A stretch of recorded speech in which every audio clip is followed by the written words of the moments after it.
Friends, did you know that some companies are hiding from you and me? They're hiding from poor record keeping and responsibility. Well, those days are over, and Ghostbusters in Washington are bringing ghost companies to the front lines. Shall we begin? From the trenches of trucking experience and the passionate heavyweight in the Truth in Broadcasting Network, welcome to Truckin' City News Frontline Podcast, hosted by the most opinionated broadcaster on YouTube, Boss Man.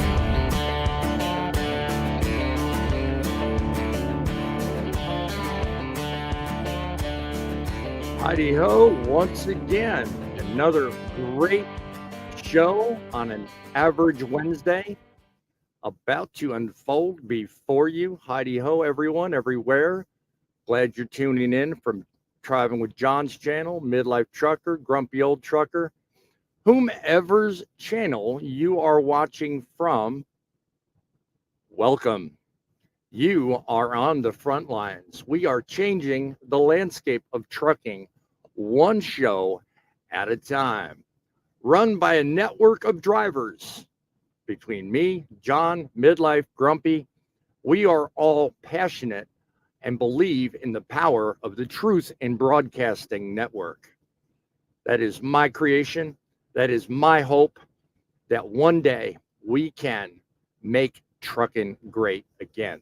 We're giving you the story and we're giving you the platform to sound off when necessary about what is needed to make trucking great again. It's pretty simple to do, actually. All you do is call our studio line, 860-785-3547. 860-785-3547. We allow you to get off the fence and stop complaining and actually make a difference.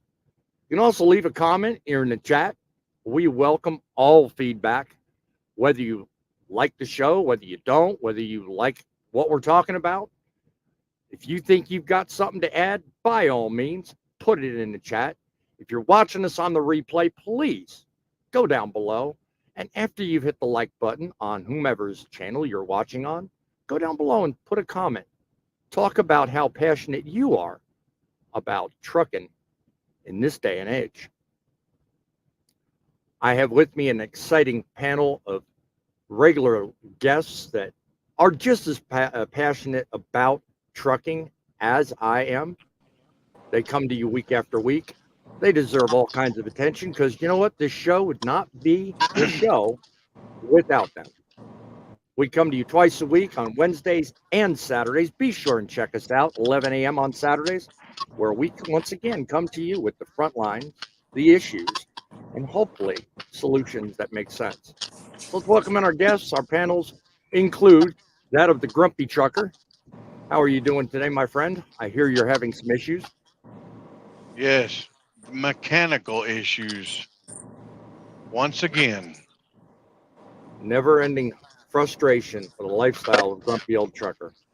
So give me a short 30-second rundown, what you're dealing with. Well, I had a seal replaced and brake drums and brakes replaced on one of my axles. Took care of that, good to go. And then I wound up getting about 10 miles down the road, and then my dash panel lit up like a Christmas tree saying it was overheating and everything else, which was everything was normal. So here I am right back where I started. Mercy sakes. Gotta get you some solutions there, my friend. Do I need to call your boss? I don't know if it'd help or not. Yeah, maybe put him on the front lines. Maybe he'll buy better equipment. So how goes things with you there, Midlife? How's life in Midlife Trucking's world? Just taking a 34, trying to work on catching up some of these videos because, you know, I might be a few compensation videos behind. Oh, my. You can't get behind. Believe me, I know what being behind is all about. So, the users have let me know. Somebody else that knows about getting behind, at least a long time ago. How's like driving with John these days? I'm doing well. I'm doing well. I do have to say though, if he is midlife trucker, then I'm gonna have to change my name to teenage trucker. Teenage trucker. Okay, I'm More curious. like old goat. Why do you make that assertion, John? Well, he's calling himself midlife, but he's so much older than I am. So I must be teenage trucker then. Uh-huh. Okay. Now we're having the age war. Is that what we tuned into this show for? To have a numbers war? You know, because I think I've So got what? all of you beat here. Well, what would you call me, seeing no, how I've been doing it almost 24 years? You don't have Yeah, well, you don't have trucking, midlife yeah. beat. Midlife's older But than I'm all of talking us. about age. I think I've got all of you beat here. No, midlife's older than you. Is he? Yes. Yeah. And by the way, Grumpy, you'd be the baby trucker. So we're talking about age now, huh? Okay. We're making it good. I see. All right. Uh-huh. All right. Well, enough of the screwing around and making people wonder if they've tuned into the craziest show on the planet. I want to welcome our guests in the audience, Seven Seas Transport. Good evening. I'm glad you're watching tonight. As usual, he's usually the first one on board, so I'm glad you could join us. This Truckin' Life, howdy. I'm glad you're with us. Rockwood, Tennessee. I think I know about where that's at because I used to live not far from there. Sometimes I wish I was still doing videos and live cooking shows. Well, if you've got a talent, my friend, don't be afraid to show it off because in this day and age, that's something YouTube needs more of, people with talent. More drivers and companies got back to basic common sense. Yes, sir. That's hopefully one of the things we solve in this show. So, got to welcome somebody we all know, Alicia Moss, to the show. Hey, guys. Hey, girl. And all the what ladies out there. Also want to slip in a quick Heidi-ho to the wife and children at home. I know my son's probably excited to see me every time I go live. So, and the wife is certainly behind me 100% on all this. So without them, this show would not be possible. So got to acknowledge them while we're taking that 5-second detour. I'm going to get onto the first thing on the agenda here. So just bear with me a second.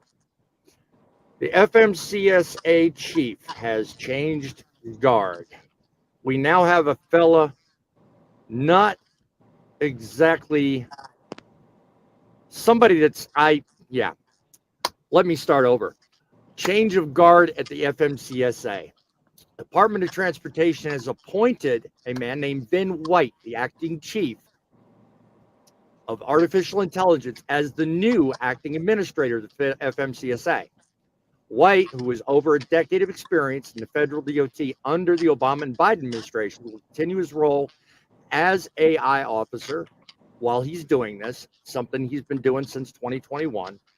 This appointment, according to a news source I'm reading from, highlights an increasing importance in automation in transportation. The FMCSA has been without a permanent leader since the step down of the last lady. You all may remember her name. I don't, because I didn't do research on that. He's the third acting administrator this year. His expertise in AI could be valuable as driverless technology advances.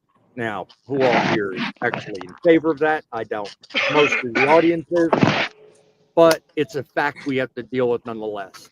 Technology is here. It's in front of us. But my question is, and this is where you and the audience can put your opinions in, and we're going to explore a little bit about this moving forward. But is the FMCSA now, because of this new leadership, in better hands, or are we in trouble?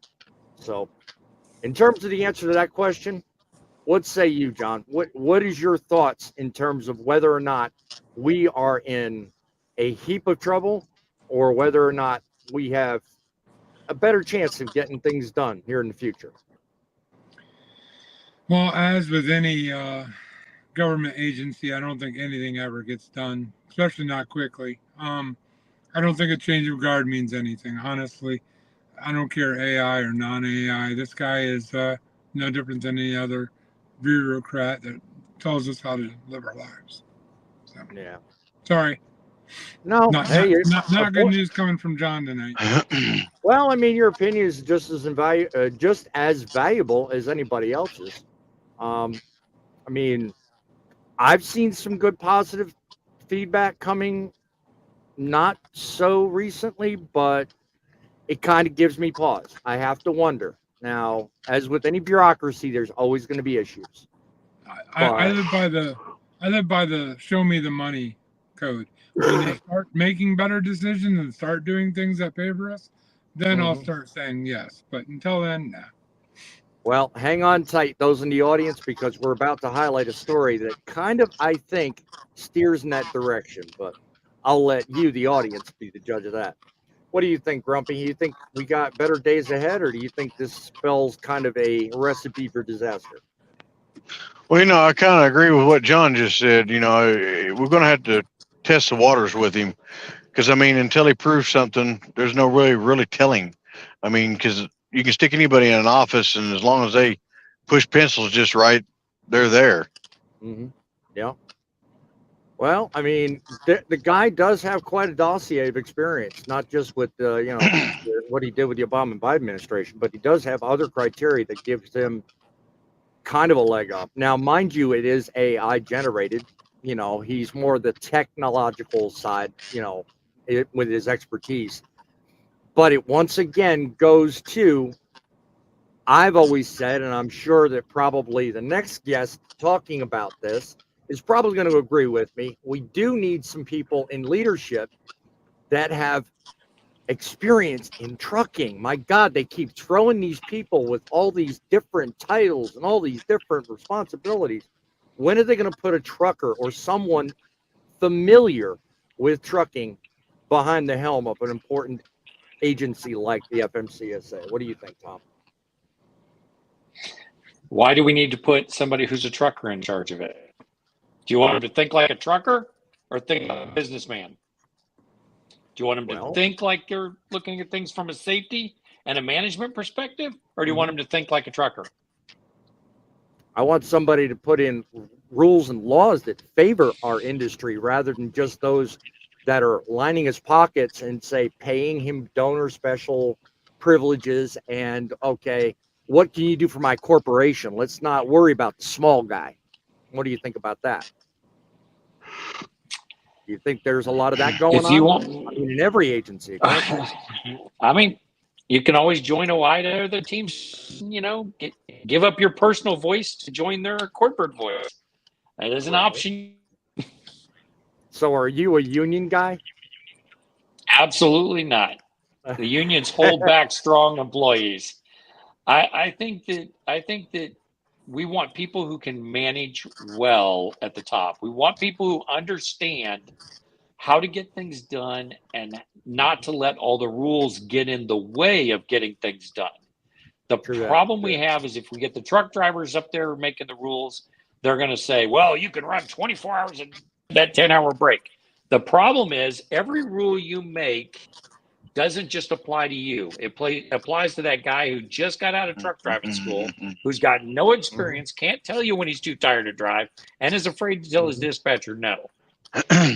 So the rules have to apply equally to everybody. And the problem with that is they're not, the people who are veterans aren't going to like them. Yep. And I'm not a veteran. I'm a rookie. Yep. Not to throw a whole stick in the whole point of this live, but I've always thought, why on hours of service don't they have graduating levels? When you come out of school, maybe you can only drive 10 hours a day and blah, blah, blah, blah, and then graduate it. Like once you get to like 10 years of driving, when you're tired, and you're not going to tell someone's not going to tell you to drive when you're tired. You're going to pull over and take a break when you need to take a break. Like, I don't understand why the hours of service isn't graduated by experience. I don't know how you would oversee that, but that's probably, I think that would be better than what he's saying. Give everybody roles. One reason it's not is because you got those guys who think they can drive super trucker style. They can drive 20 hours a day, and they take them little white pills. And you remember all the truck stop things they used to do, 4 log books. They think they can drive 20 hours a day or 24 hours a day. They probably can, right up to the scene of the accident. I got something to say to that.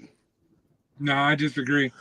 I think when I was new, I shouldn't have been driving 11 hours. And now that I'm been driving long enough, I think I could easily drive 12 to 15 hours. But I know the line. I know where to stop. Mm-hmm. Yeah. What you got, Grumpy? Well, I do agree that we need someone that has experience and professionalism in driving in office. Like myself, if I could get in there, I would, because I mean, I try to do it by the book as best as possible. I don't think that we should run too many hours. We should be keeping them at around 10 hours, find a place to shut down. You know, yes, we can run up to 11, but there's no sense in it. Why run it all out? Let me interrupt for a second. Hey, boss man, I think you have an emergency going on. If you want to jump I saw that, and I've already addressed it. I'm waiting to hear some. So we'll keep going. Say, because if you want to jump out and we can continue without you, I mean, you can just stay backstage. No, I got the messages going on here. That's why I'm distracted, but you know, I'm Okay. monitoring what's going on. So I thank you. Okay. We'll be good. I will let you know. If you ever want to jump backstage, we can cover it. But I got you. Yeah, right. I certainly thank you. Yeah, I mean, I'm all about supporting the home situation and all, but I'm not going to jump. Yeah, if you can hear me, Mama, popsicles will work too. Yeah, but I'm not going to sell myself short and be useless to her either. So yeah, but thank you. I mean, that right here, folks, is what I talked about earlier. You know, a network of people that together, based on familiarization, like-minded goals, and a well-rounded amount of respect. This is what it's all about. That's why I run this, and that's entirely why I enjoy doing this. Now, I've got a couple of more backstage guests, I think. Somebody with an unknown number. Let's take on an unknown guest with the title 9742. I want to see what this is all about. Welcome, my friend, to the show. You have a letter J. Introduce yourself and tell us what you got to add to the show. I appreciate you stopping by. If you want to be part of the show, you got to speak. You got to say something. Whoever 9742 is, you got to say something, my friend. Nope. Doesn't look like he's willing. So I'll tell you what, if you guys want to join the show, you click that StreamYard link and you authenticate yourself. You make sure you got your microphone set up and you got at least a camera or some sort of way of letting me know that you can't be shown on TV. I'll bring you on, but you got to speak. You've got to talk. You've got to do something, because if you don't in about 5 seconds, you're gone. You're out the show. Sorry, I don't have time to mess around. This is an important show, and I'm not going to play games with it. So, who's the other one?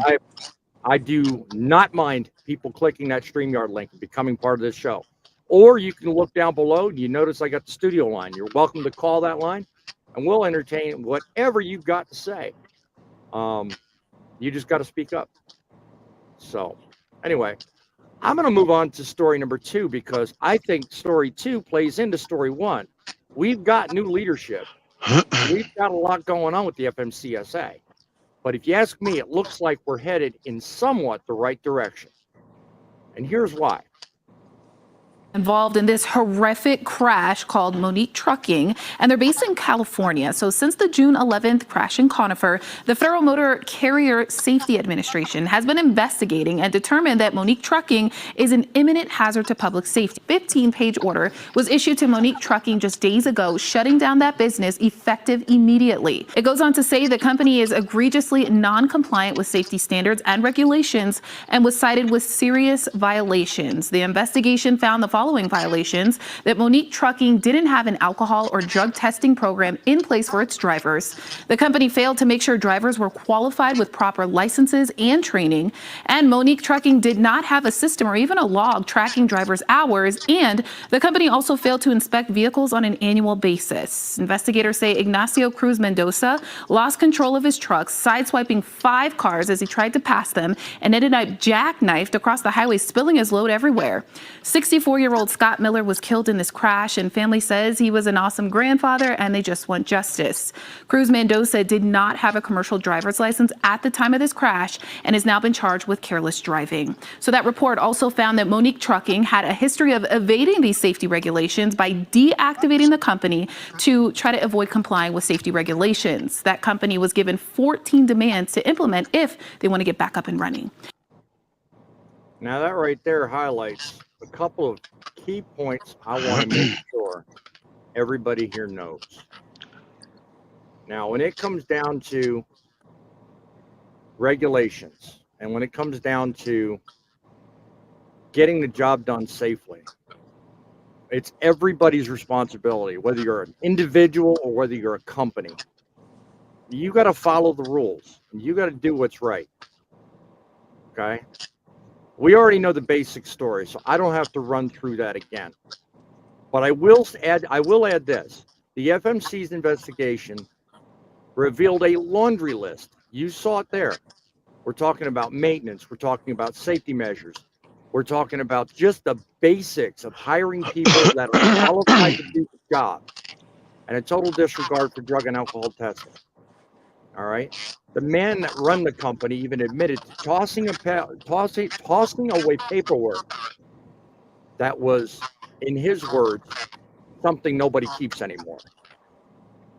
The company dodged oversight, but this time the FMCSA caught up to it. They actually figured something out. They actually did the job they're supposed to do. So how do you think, if at all, the recent changeover in leadership has affected what we're seeing on screen right now? Do you think that has anything to do with it, or do you think that this was just a lucky find? I think. What do you guys think, John? I actually, from watching that clip, this is what I'm going to say. It's sad that had to happen in order for them to find all of that out. Mm-hmm. That's all stuff they should be checking ahead of time. Safety scores, if they're not getting maintenance on their that's all stuff that should be checked ahead of time for a carrier. Mm-hmm. And it used to be, and they've gotten lazy over the last few years and just not doing the normal and like dropping inspections and stuff that they used to do. That's part of the problem. And I don't know if a new person running it, experienced or not. I mean, I don't want to turn this political, but I mean, look at politics as a whole. Just because someone had bunches and bunches of experience doesn't mean they're going to be great in office. It's the same as this guy. He might have bunches of experience, but what he's going to be able to do with it, like I said, show me the money. Cruz Mendoza will probably spend a large amount of time, a large amount of time in jail, probably because he killed somebody. But that's only part of it. I mean, number one, he shouldn't have been behind the wheel of the darn truck to begin with. And the company. But it all comes down to what's that? The company shouldn't be in business. Exactly. Well, that's where I was going with that. I mean, it really shouldn't have happened, just based on the fact that the hiring process and just the overall management of the company was lacking from day one. I mean, just everyday, ordinary things that you and I take seriously. It's like 7 C's. He says all these violations, but yet they're still giving them another chance. Well, I mean, that federal order that news reporter just highlighted says that company anyway will not get another chance. They're going to have to go through a serious laundry list of things, and they'll be out of business for a while, if ever even getting the business back again. I mean, what are your thoughts, Crumpy? Who, what, when, and where, and why? That's why I'm saying, because why would they allow this to even happen without doing the proper checks on everything? And I mean, I can't even go to work for any company without having all this background stuff done. I mean, this uncalled for, ridiculous. It should have never happened. So whatever happens to that driver, to be honest with you, I feel for him in a way, but at the same time, I don't, because he knew all the consequences. The company knew the consequences. So I hope they go for it big time on that company, because they deserve it. Yeah. I mean, this is ridiculous. That should never have ever been let happen. Period. Exactly. Tom, you think the change in leadership that we talked about in the first story has anything to do with this? And do you think we'll see more of this? I don't believe that it has anything to do with the change in leadership. I think that the people who are under that leader, they're the people who actually were running the show. It's not the guy at the top that's running it. That guy at the top is the one who reports to the director of DOT. They are not the secretary of DOT. They are not just immediately affecting policy change day one. Granted, this is on the shipper and the broker. The shipper and the broker were supposed to vet the trucking company that they use, because they are responsible for that load as well. It's not just the carrier. It's not just the driver. So you think it kind of follows? So you think it kind of follows the conversation we had last week, where the shippers bear more responsibility than even those on this panel think they do? The shipper or broker. Now, if the shipper vetted a broker, they obviously need to start vetting their broker a little better. And the broker vetted the carrier. They clearly need to vet the carriers better. But here's a bigger thing. If this guy is the right flavor and the right politics, and he gets 110 years, we're going to have a whole bunch of people come out and say, oh, he should not get that time. Let's boycott Colorado. Remember that? Yep, I remember that. I don't think it has Very anything good point. I don't think it has anything to do with shippers or receivers. It's the FMCSA. That company shouldn't even be in business. If they're hiring people that aren't qualified, that don't have a license, if their equipment's not up to date, if nothing's right, they shouldn't be in business. It has nothing to do with the shipper or receiver or broker at all. They shouldn't be in business. The law disagrees with you, John. Here's an interesting The law question. requires you to vet them. Well, here's an interesting question. At what point, what agency is responsible for actually making that decision? Is it the FMCSA? Is it the DOT? Is it one violation? Is it two? Is it one death? Controls all of it. DOT where does that? Well, my question. No, it's the other way around. DOT is the large organization. FMCSA is I said that backwards. But the FMCSA is the one that is going to go visit the carriers and check their paperwork and make sure their equipment's up to date and all of that. That's FMCSA is the one that handles that, and they haven't been doing their job. Gary My Cook question makes you wonder how many people are driving a commercial vehicle without proper qualifications. It certainly does. Exactly. But again, and I go back to the question between the two of you just a moment ago. Tell me, just so the audience has a better idea, maybe they disagree. If so, put it in the comments. At what point does it become necessary to actually make the decision that person can't drive or that company cannot operate? And who makes that call? Is it the DOT? Is it FMCSA? Who's the one? And at what point do they actually say, you know what, enough's enough? Well, there's already rules in place that if your safety score isn't where it needs to be, they will shut you down. The problem is they're not enforcing it, and they're not double checking on things. That's the problem. It's the FMCSA is the one that has those standards.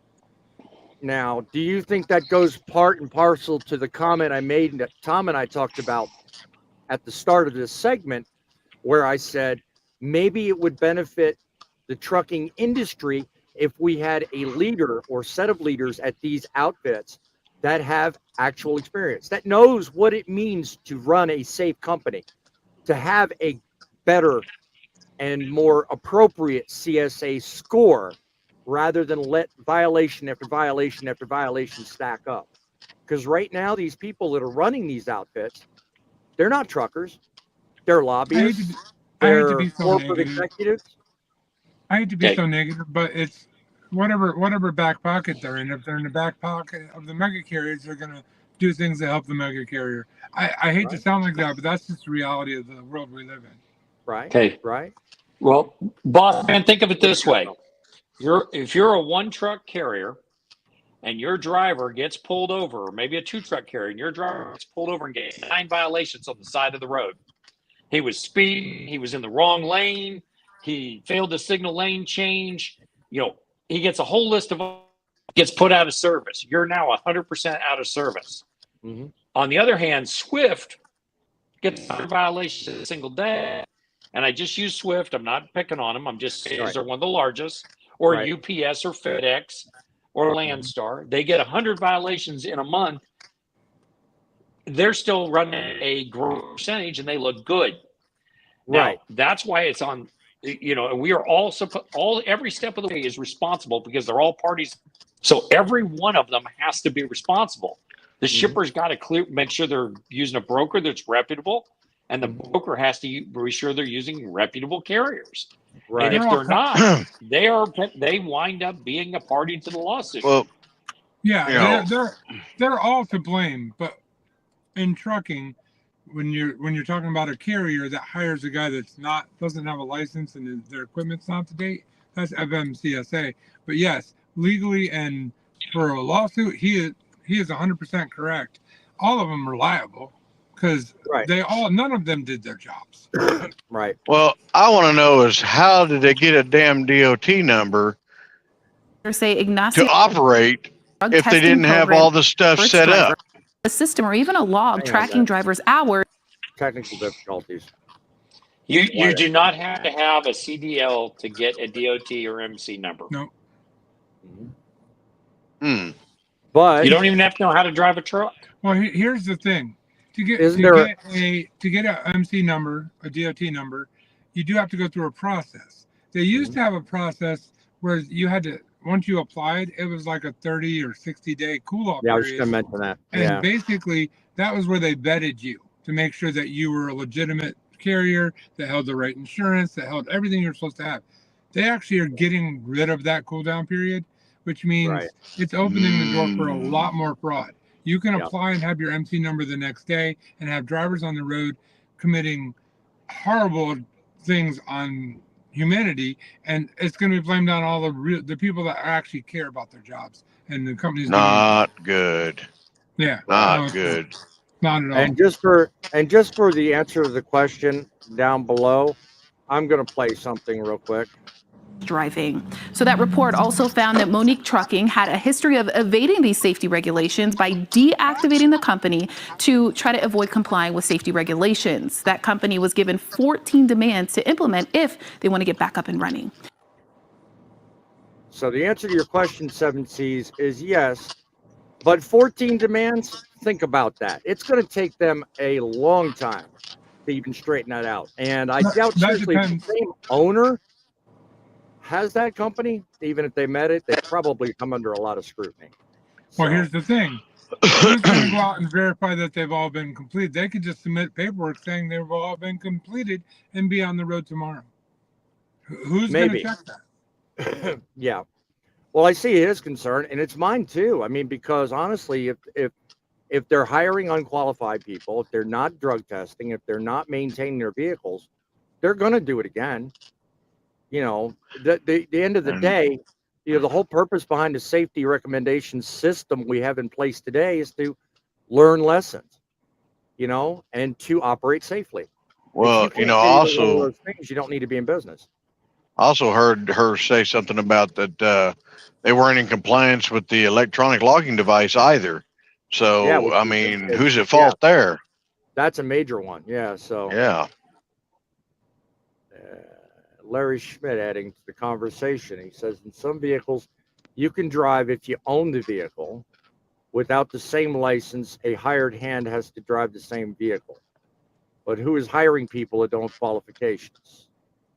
So I think I understand the question, but I don't think any way you look at it, Larry, you're not going to be able to get behind the wheel of a vehicle that's rated for 80,000 pounds without a Class A commercial driver's license? There are exemptions for like farmers and things. There are exemptions, but that's not the majority of the issues that we have. Aren't the people using exemptions? They're the ones that are committing fraud and breaking the law. That's true. So, what do you think, guys? I mean, what do you think? Looking at, and Tom, if you say more regulations, I'm going to beat you out of the show. What do you think, looking at what we've seen so far and what we're looking at going forward, what do you think are some steps to better identify and shut down these ghost companies, specifically ones like this, and others that are looking to get away with these things? What do you think are some things we're not doing now that we could do a little better moving forward? How about, here's a novel idea. How about we enforce the laws that are already on the books? I think that's kind of akin to our last live. You know, they're clearly not doing that, and that's clearly an issue that they struggle with. Now, Gary in the comments is saying something about more surprise dot inspections on drivers when they're not know what's coming. Actually, I would say more inspections on carriers and companies and brokers and across the board, because I don't think it's just the driver's fault. Yes, the drivers that do these things are also culpable for that. The drivers are only part of the process. I mean, the company, that kind of thing. I think more to Gary's point, I think audits would be something. They need to do more audits of these companies to make sure that they're doing what they're supposed to do. Do you think that would be I want to know why a broker. I want to know why a broker who pulled their FMCSA scorecard, why any broker used this company. And I'll tell you why they did. They used them because they were the cheapest on the block. This company had 6 inspections. 4 of those inspections had violations. And then when you look at the violations, 4 of them were not running ELD. And this as far back as October 27th of 2022. Why did so 100% any broker... 100% of their inspections were with no ELD compliance? No. 4. They got 4 violations for that. Oh, okay, all right. No, they had 6 inspections, 4 of which had violations. Why was any broker using this company? That's a good question. That is honestly a good question, because I'll tell you what, if you're a broker out there and you're not looking at these safety scores, shame on you, my friend. You're part of the problem, because that's what led to this accident, and that's what led to the FMCSA shutting this company down. More attention needs to be paid to these scores. As Tom pointed out, they are provided for a reason, and it would go a long way to saving a lot of lives if people, in fact, did pay attention to that stuff. So, companies like Monique Trucking, do you think cracking down on them would lead to a safer industry, or do you think we need to do more to push out these bad actors? I mean, you just mentioned, Tom, brokers. That's a large part of it. But you know what? Some people are looking for a quick buck, so we can't count on them. So, aside from what I just mentioned, what else could be done? I mean, do we need? Well, hate to say it, if you or I go down and we get our DOT numbers and we decide we want to work, we call we're studying brokers at TQL, and all these brokers that will take people who only have 6 months experience or less. Okay, there is no reason that a reputable broker would have used this company. None. Because when you look at their history, come on, 4 out of 6 inspections. Yeah, they only had 1 crash, which is the one that just happened. But the fact that 4 out of 6 inspections they failed, and when you look at what their failures were for, there's no reason you should have been using them. Here is an interesting question. And they only have 2 trucks, by the way. They have 2 trucks. Right. Now, take, for example, a new company that you just mentioned. If you go down to get your MC number, you got to go through hoops. There are a lot of companies out there that will not even touch you if you're a new MC number, if you're a new DOT number. You have to wait. I think some companies require a full 365 days. Some will give you 6 months. Others, it's different time frames. But for the most part, it's really challenging. as a new carrier to even get a relationship with some of these brokers to begin with. What would you think if I suggested that possibly streamlining that process and making it easier, but at the same time, a little bit more stringent on the safety side would make a difference in this case? I don't know if you follow my thinking, but a lot of people are struggling, and it's leading to the very scenario you're talking about, Tom. Because such capacity issues are what they are today, brokers are making these decisions to carry with them relationships with carriers they would not normally take because of the problems some of these carriers are having just getting their foot in the door. So if the system's tweaked a little bit, do you think that might help? No, the problem is the broker didn't vet this carrier at all. He took the cheapest rate that he could and said, screw it, I don't care how bad your safety is, I'm going to take my chances. Now he gets to take his in court and the shipper who used that broker. So this broker is going to be out of business by the time. Right. That's going to eat up a lot of insurance, a lot of court time. Anyway, all I'm saying is if we approach the problem from the back door rather than from face up, I think there could be a lot of room for improvements just in this problem alone. Because right now, take, for example, Just Trucking. If any of you follow him, he made a big deal for the largest amount of time. Certain apps he tried qualifying, he'd send in his carrier packet, and they just refused to work with him because he wasn't legitimate enough or worked long enough or whatever. So that got me thinking, well, if it's so damn hard getting into the business and establishing these relationships, is it any wonder these brokers are doing just like this fella did? And they're saying, you know what, I don't care about it. I just want the load covered. You know, if one problem the driver didn't speak solve English. I've One of never their had my- violations was the driver could not read or speak English. And the There you second go. one was driver doesn't have a valid CDL. And third was driver operating without a CDL. That right there should have been enough to say, nope, Exactly. never using that company.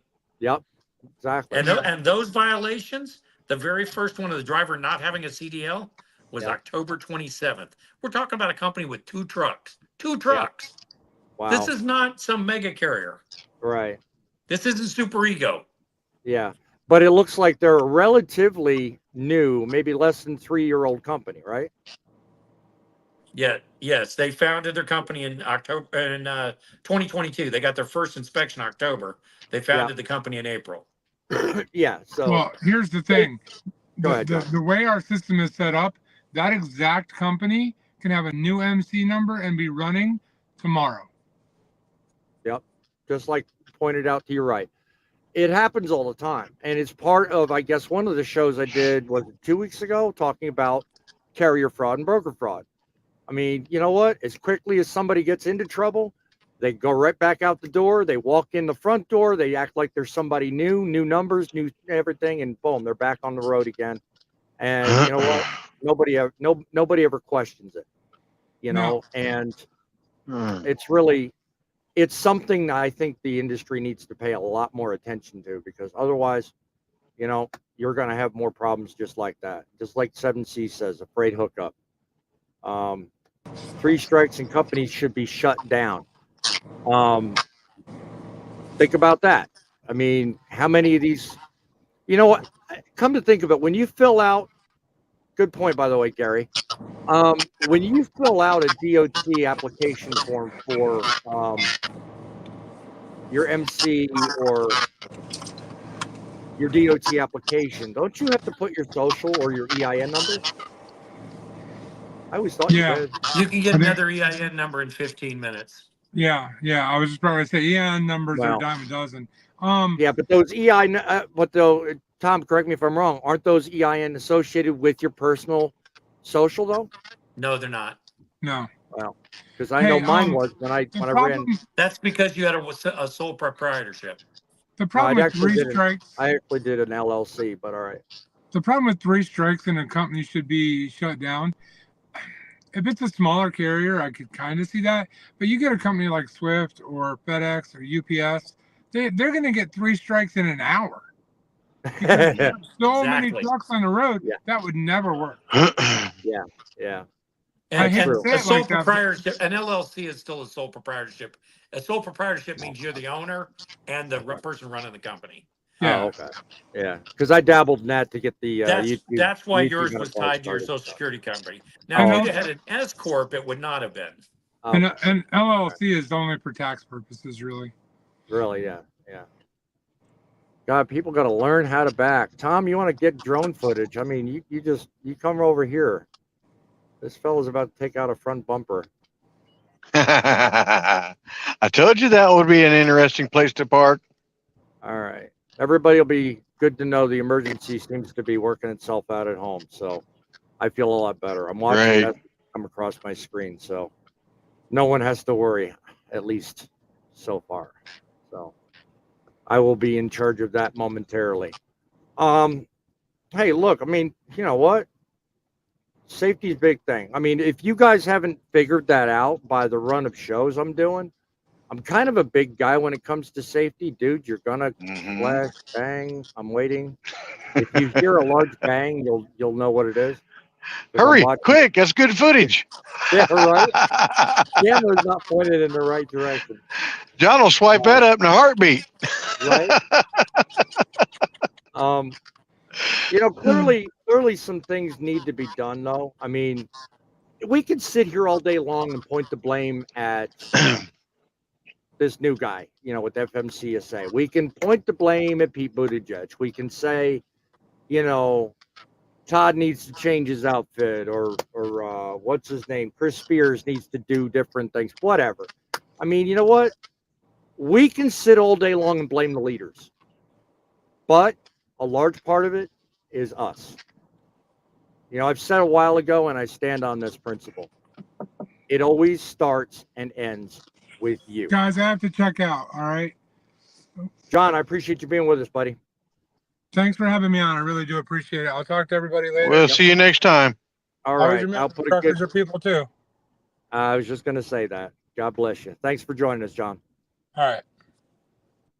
Now, I mean, when it comes down to it, you know, it starts and stops with us. I mean, you're probably not going to understand this show if you don't understand English. I could sit here all day long and say that's part of the problem, but it really comes down to each individual behind the wheel, whether you speak our language or you don't. The decisions you make, the choices you make, what companies you work for, what principles they demonstrate for safety matter. And I think a lot can be said for that, because a lot of people just don't care. It's a job. And as long as they get paid, whether it's under the table or not, that's all that matters to them. So I think a lot more needs to be done in that regard. And I think a lot more safety will be realized as a result. What do you think, Grumpy? Well, I agree. I mean, a lot more checking needs to be done instead of just giving numbers out and saying, "Here you go, start delivering stuff." You know, it's kind of like giving my wife a license and saying, "Here, get behind the wheel of the big truck." That'll never happen, well, of course. But yeah, that's my point. You can't just throw anybody, you know, the keys to the trucks and expect them to be safe. It just don't work that way. Yep. Good parting thought to move on. Tom, how many tickets can a CMV driver get before they lose their CDL? They're all weighted. They're all weighted differently depending on what it is. Mm-hmm. And getting CSA points does not cost your CDL. You lose your CDL by getting the points put on it by the state. The tickets result in that. However, keep in mind when it says that they had 2 violations, if you look up their violations that they had for this one, again, it says part 393 and 396 that they didn't have their vehicle maintenance standards. Was that a light out? Was it improper dunnage? You know, come on. We don't know what those are until we go and look at the actual case of what happened here. But the biggest thing is they had 2 trucks. This is a small operation that said, screw the rules. I got 2 trucks. I got a little money. I'm going to run the trucks. And when I get caught, I'm going to go bankrupt. The problem is, why did anybody put cargo on those trucks?